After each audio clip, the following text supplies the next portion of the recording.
The Circus Ship by Chris Van Dusen. 5 miles off the coast of Marine and slightly overdue, a circus ship was steaming south in fog as thick as stew. On board were 15 animals who travelled to and fro. The next day it was Boston for another circus show. The captain, Mr. Carrington, was honest and sincere. He thought that they should drop the book and wait for things to clear.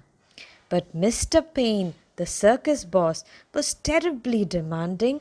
He stomped up to the helm where Captain Carrington was standing and screamed, "Don't stop! Keep going!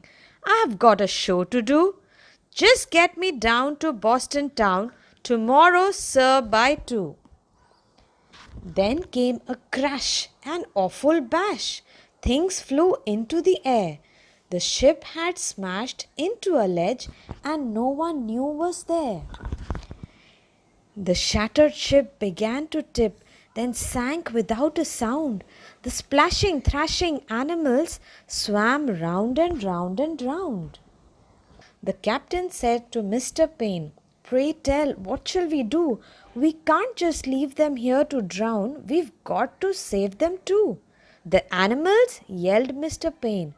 "Why, sir, what are you, daft? It's me that you should rescue. Pull me up into the raft.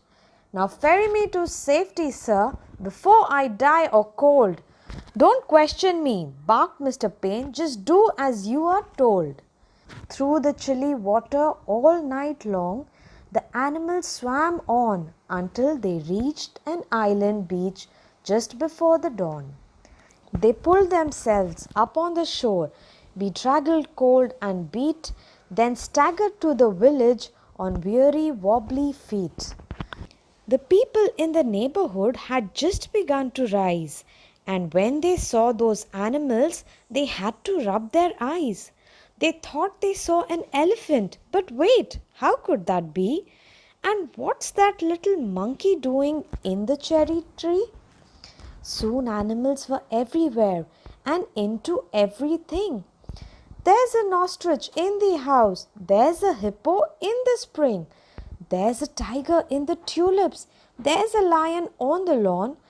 There's a python in the pantry, and went on and on and on.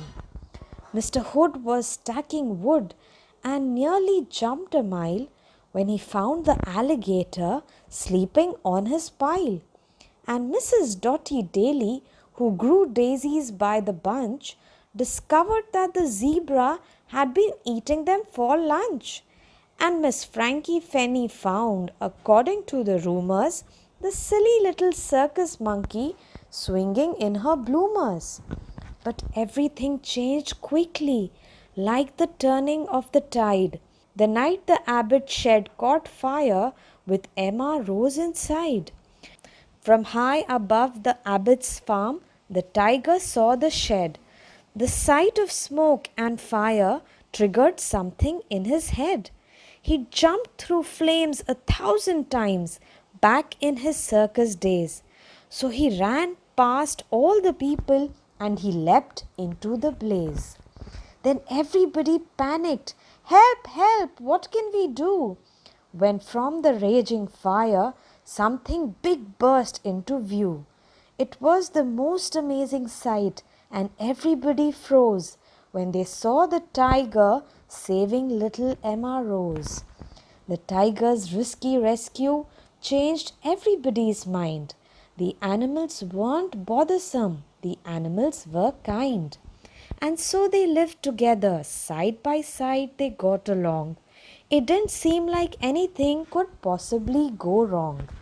Then Little Red, the messenger, came running with the word. Apparently a circus ship had sunk from what he'd heard.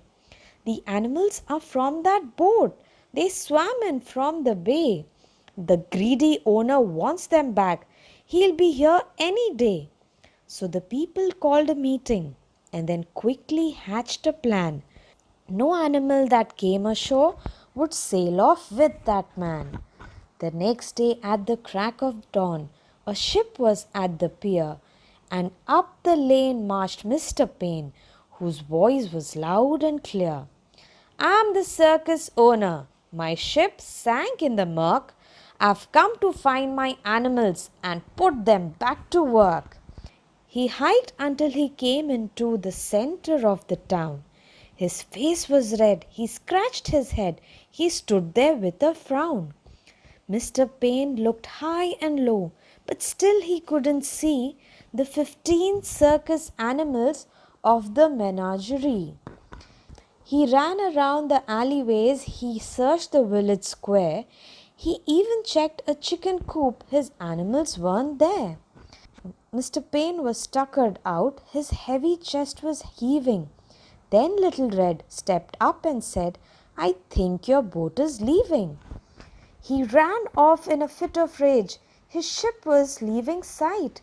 So he jumped into a rowboat and he rowed with all his might.